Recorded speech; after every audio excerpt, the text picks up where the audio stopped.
कृपया नए दर्शक चैनल को सब्सक्राइब कर ले एवं कहानी ध्यानपूर्वक सुने। धन्यवाद। बहुत समय पहले की बात है। एक सुंदर पहाड़ी के नीचे बसा था शिवपुर नाम का एक छोटा सा गांव। उस गांव में भीमा नाम का एक गरीब लकड़हारा रहता था। भीमा स्वभाव से अत्यंत सीधा, सरल और परोपकारी था। वह रोज सुबह जंगल जाता, सूखी लकड़ियां इकट्ठा करता और उन्हें बाजार में बेचकर जो थोड़े बहुत पैसे मिलते उससे अपना जीवन चलाता था। भीमा पढ़ा लिखा नहीं था, उसे कोई बड़े मंत्र या कठिन पूजा विधि नहीं आती थी। लेकिन जब भी वह जंगल में लकड़ियां काटता तो हर कुल्हाड़ी के वार के साथ उसके मुंह से केवल एक ही नाम निकलता था, महादेव। वह जंगल के एक पुराने एकांत शिवलिंग पर रोज ताजी पत्तियां और अपने पीने के पानी में से 2 बूंद जल अर्पित करना कभी नहीं भूलता था। एक बार शिवरात्रि के पावन पर्व पर गांव के सबसे बड़े और धनी विद्वान तारांकन पंडित विद्याधर तारांकन ने एक बहुत बड़े महायज्ञ का आयोजन किया। पंडित जी को अपने वेदों के ज्ञान और अपनी शुद्धता पर बहुत घमंड था। उन्होंने यज्ञ में आहुति देने के लिए दूर दूर से मखमली कपड़ों में लपेटकर चंदन, केसर और घी जैसी कीमती सामग्रियां मंगवाई थी। पूरे गांव के लोग उस भव्य आयोजन को देखने के लिए एकत्रित हुए थे। भीमा भी अपनी लकड़ियों का गट्ठर बेचने के बाद यज्ञ के दर्शन करने के लिए एक कोने में जाकर विनम्रता पूर्वक खड़ा हो गया। पंडित विद्याधर ने गर्व से मुस्कुराते हुए बड़े बड़े मंत्रों का उच्चारण शुरू किया और कीमती सामग्रियां अग्नि में डालनी शुरू की। लेकिन जैसे ही यज्ञ की पूर्णाहुति का समय आया, एक अजीब घटना घटी। यज्ञ की पवित्र अग्नि में से बहुत तेज और काला धुआं निकलने लगा, जिससे लोगों का दम घुटने लगा। लाख कोशिशों के बाद भी अग्नि शांत नहीं हो रही थी और उसमें से कोई दिव्य सुगंध नहीं आ रही थी। पंडित विद्याधर परेशान हो गए। उन्होंने अपने ज्ञान के अहंकार में चिल्लाकर कहा, इस सभा में निश्चित ही कोई अशुद्ध व्यक्ति आ गया है, जिसके कारण महादेव मेरी इस बहुमूल्य आहुति को स्वीकार नहीं कर रहे हैं। भीमा ने जब ये देखा तो उसका कोमल हृदय दुखी हो गया। उसने सोचा, पंडित जी इतने ज्ञानी हैं, वे प्रभु के लिए इतनी कीमती चीजें लाए हैं। कहीं मेरी दरिद्रता और अज्ञानता के कारण ही तो महादेव रुष्ट नहीं हो गए। भीमा के पास महादेव को देने के लिए कुछ नहीं था। उसने अपने थैले की तरफ देखा, उसमें केवल एक सूखी टेढ़ी मेढ़ी लकड़ी का टुकड़ा बचा था, जिसे किसी ने बाजार में नहीं खरीदा था। भीमा ने अत्यंत संकोच और सच्चे भाव से उस सूखी लकड़ी को उठाया और यज्ञशाला के बाहर से ही मन प्रार्थना की, हे भोलेनाथ, मैं तो अज्ञानी हूँ, मेरे पास न चंदन है न केसर। मेरे पास केवल यह एक सूखी लकड़ी है जिसे मैंने अपनी मेहनत से काटा है। यदि आप मुझसे प्रसन्न हैं तो मेरी इस तुच्छ भेंट को स्वीकार करें। भीमा ने दूर से ही उस सूखी लकड़ी के टुकड़े को यज्ञ की पवित्र अग्नि की ओर उछाल दिया। जैसे ही वह साधारण सूखी लकड़ी का टुकड़ा यज्ञ कुंड की अग्नि में गिरा, एक अद्भुत चमत्कार हुआ।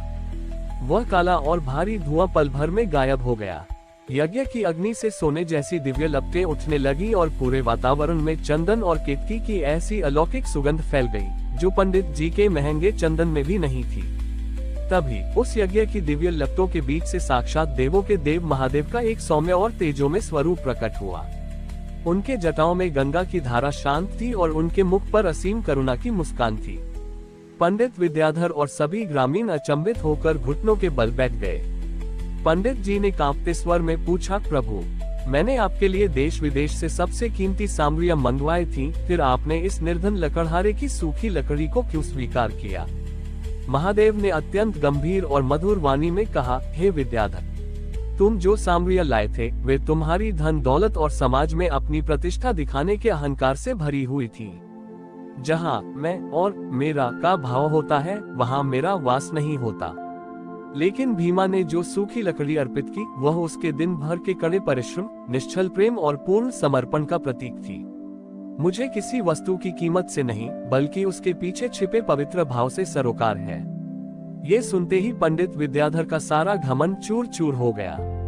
उन्होंने रोते हुए महादेव से क्षमा मांगी और भीमा के पैरों में गिरकर बोले, भीमा, आज तुमने मुझे सिखा दिया कि ईश्वर को पाने का असली मार्ग शास्त्रों के घमंड में नहीं, बल्कि मन की सरलता में है।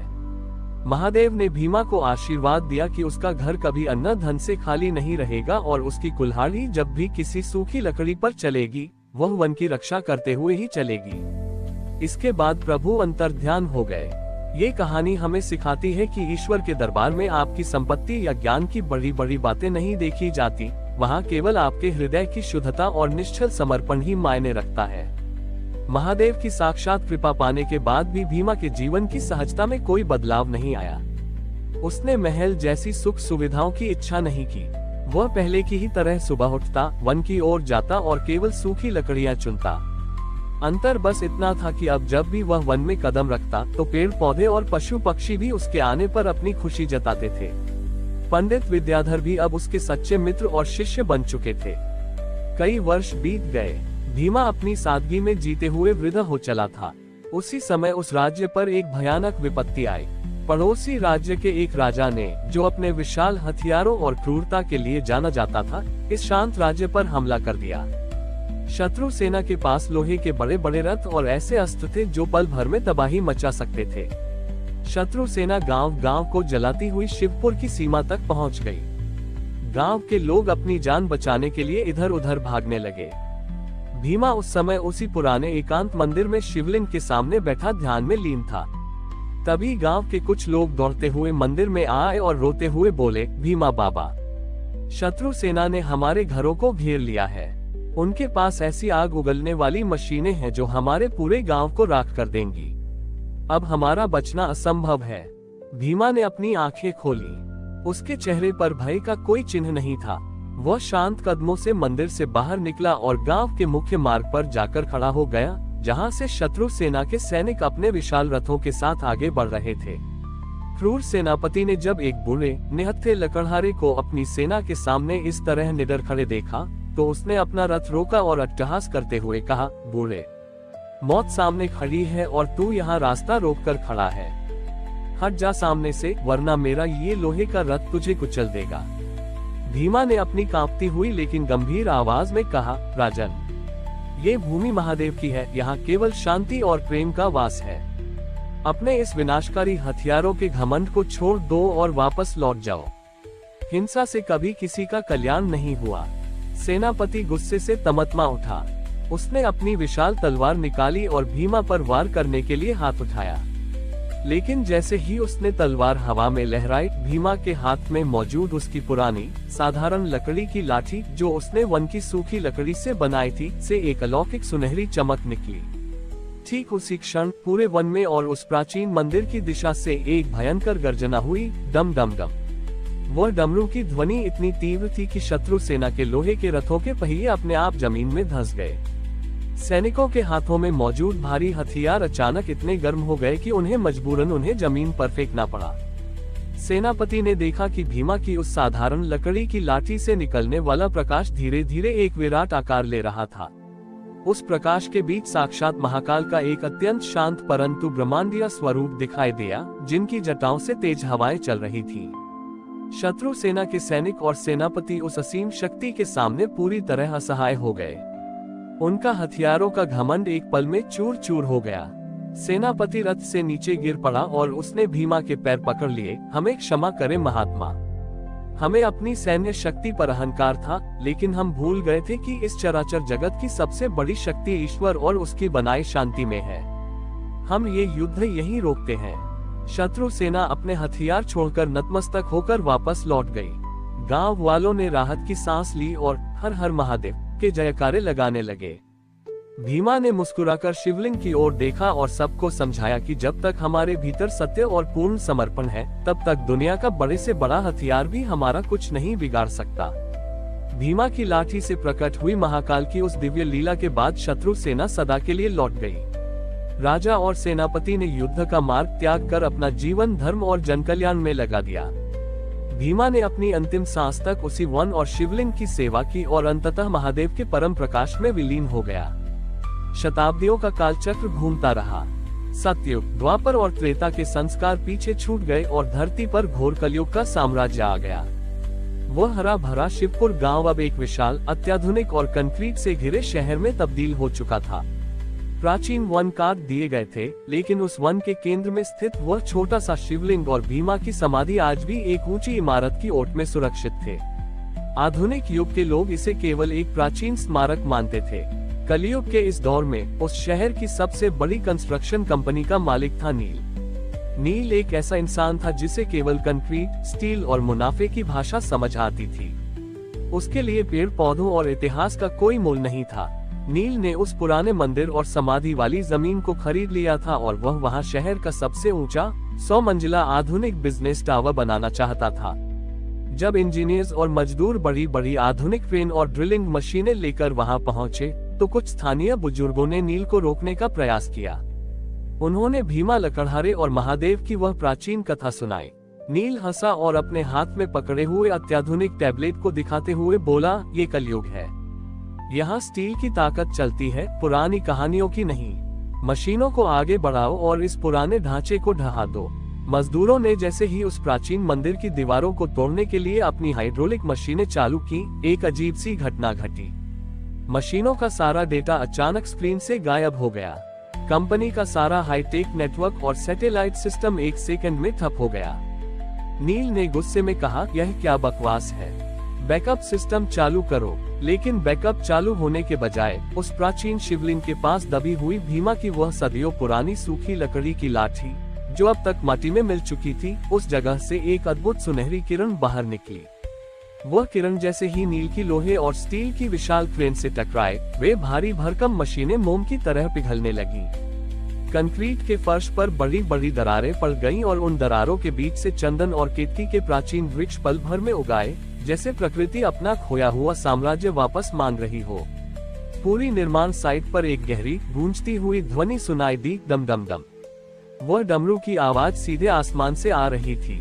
नील ने देखा कि उस सुनहरे प्रकाश के बीच भीमा लकड़हारे की एक धुंधली आकृति दिखाई दी, जो अपनी कुल्हाड़ी के हर वार के साथ महादेव कह रहा था, और उसके ठीक पीछे साक्षात त्रिकालदर्शी महाकाल का एक अत्यंत भव्य रूप प्रकट हुआ, जिनकी तीसरी आंख से दिव्य प्रकाश की लहरें निकल रही थीं।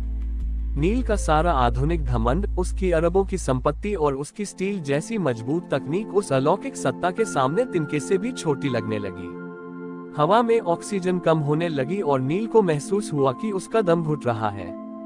उस दिव्य स्वरूप से एक ऐसी वाणी गूंजी जिसने नील के पूरे अस्तित्व को हिलाकर रख दिया, मूर्ख मानव, तूने लोहे और स्टील की इमारतें बनाकर यह सोच लिया कि तू इस चराचर जगत का स्वामी बन गया है।